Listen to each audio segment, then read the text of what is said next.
Professeur Didier Raoult, aujourd'hui avez-vous des données concernant l'efficacité de l'hydroxychloroquine sur le coronavirus, en dehors des données de votre institut?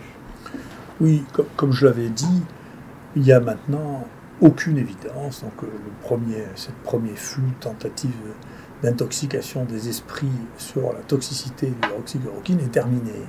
Personne ne dit que l'hydroxychloroquine tue. Donc ni qu'elle rend fou, bien que le directeur général de l'ANSM ait dit que ça rendait fou. Je ne sais pas qui ça rend fou, mais en tout cas pas ceux qui prennent de l'hydroxychloroquine. En revanche, maintenant, nous avons toutes les études. Il y a eu une censure au niveau des journaux scientifiques qui est tout à fait inouïe et inédite, qui n'est jamais arrivée. Mais on ne peut pas empêcher la vérité de sortir du puits, elle finit toujours par sortir. Et donc on commence à avoir toute une série de travaux qui sont publiés maintenant et qui montrent et qui ont en commun, quand on les analyse, de montrer toutes qu'il y a une efficacité de l'hydroxychloroquine, dans le traitement de la maladie, et qui évite la mortalité, et dans la diminution de la persistance du virus chez les gens. Et donc, ce premier tableau sur la mortalité, on a divisé en deux parce que ce n'est pas le même type d'études. Des études cliniques observationnelles ou randomisées, dont la somme montre que l'hydroxychloroquine est efficace pour prévenir la mort. Dans certains de ces travaux, il y a une diminution de 50% de la mort.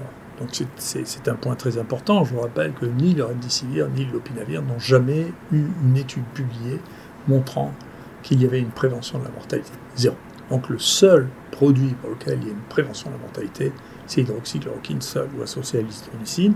Et ce sont les analyses de big data qui sont faites en particulier avec des patients qui n'ont pas été évalués individuellement, mais en dépit de cela, là aussi, il y a une différence significative en faveur de l'hydroxychloroquine. Et quand on combine toutes les études qui ont été publiées à ce jour sur l'hydroxychloroquine, on trouve qu'il y a un effet positif sur la mortalité. Le deuxième, c'est le portage viral, et là aussi, alors c'est encore plus significatif. Ça, c'est toutes les études qui ont été publiées avec le portage viral, qui montrent tous que l'hydroxychloroquine diminue le portage viral. Ce sont toutes les études publiées. Donc il y a une vraie question, encore une fois, c'est que dans ce monde, on finit par avoir l'impression qu'il suffit d'avoir droit à la parole ou de faire des communications pour que ce soit la vérité. Mais la vérité, c'est pas ça. C'est les études, c'est les chiffres, c'est la mortalité. Et ça, on ne peut pas tricher. Ça finit par sortir. On peut faire de très mauvaises études, mais il y a des gens qui savent les décrypter. En tout cas, nous, on sait le faire. Et puis, il y a des communications et il finit par y avoir un monde dans lequel on croit que la communication remplace la réalité physique, mais c'est pas vrai. La réalité physique finit par s'imposer. Donc, c'est une des raisons pour lesquelles ça ne m'amuse pas beaucoup d'aller discuter dans les médias, c'est parce que ça ne remplace pas la réalité. Et que donc, ça finit par dire « moi je le crois lui » ou « moi je le crois l'autre », et tout ça n'a pas de sens. Ce qui a du sens, c'est la réalité. Vous voyez, par exemple, le directeur de la PHP qui disait « ah, monsieur Raoultement, il n'y a pas 40% de mortalité », et puis on sort ses propres papiers de son propre institut, avec ses propres données, mais il ne connaissait pas les vrais chiffres. Donc il faut faire très attention, parce que la prochaine fois, je vais l'attaquer en diffamation. Donc il faut s'arrêter de croire qu'il suffit de parler pour avoir raison. Il faut avoir les chiffres.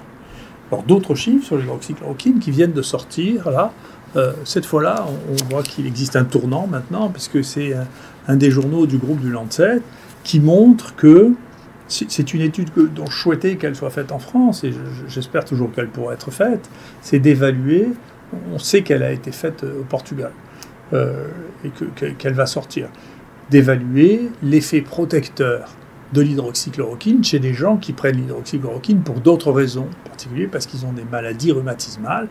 Et on voit que dans ce travail, ce qui est significatif, c'est quand les gens ont la même exposition, par exemple dans des familles où il y a eu des cas de Covid, eh bien si on prend de l'hydroxychloroquine et qu'on a une maladie rhumatismale, on a moins souvent, de manière significative, une infection par le virus que si on prend n'importe quel autre médicament, ce qui est un des éléments qui montre que l'hydroxychloroquine, parmi d'autres, est un médicament qui permet de prévenir l'infection par le Covid. Et bien entendu, ce n'est pas du tout le cas de la cortisone, mais personne n'a jamais cru, à part dans l'essai recovery anglais, que la cortisone était un médicament pour prévenir ou traiter les infections virales aiguës.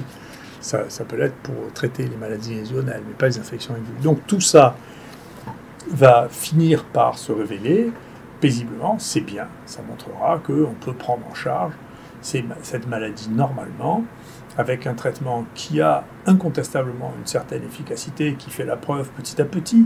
Et encore, j'ai reviewé, moi, de façon confidentielle, un papier qui vient d'Espagne, un qui vient d'Italie, qui donne les mêmes résultats. Donne des résultats de prévention sur la mortalité, la durée d'hospitalisation et la durée du portage viral.